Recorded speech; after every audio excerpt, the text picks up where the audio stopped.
ஓம் என்ற உச்சரிப்பு உன்னதமானது. இதற்கு பரமாத்மாவே ஜீவனாகிய என்னை உன்னோடு சேர்த்துக்கொள் என்று அர்த்தம். அதனால் தான் கடவுள் பெயரை உச்சரிக்கும் முன்பும் ஓம் நமசிவாய, ஓம் நமோ நாராயணா, ஓம் சக்தி, ஓம் முருகா என்று சொல்கின்றோம். இந்த பிரபஞ்சமே ஓம் எனும் அச்சாணியில் தான் சுழன்று கொண்டிருக்கின்றது.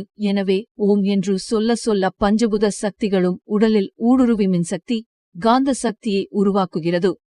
இதனால் நோய்கள் நீங்கி உடலும் உள்ளமும் ஆரோக்கியத்துடன் புத்துணர்ச்சியாக இருக்கும். நோயற்ற வாழ்வை பெற நீங்கள் ஒரு பைசா கூட செலவு செய்ய வேண்டியதில்லை. ஓம் என்று சொன்னாலே போதும். ஓங்கார மந்திரம் 3 மாத்திரை கால அளவில் உச்சரிக்க வேண்டும். ஓம் என்ற மந்திரத்தின் பெருமையை உபநிடதங்கள் கொடி உயர்த்திப் பறை சாற்றுகின்றன.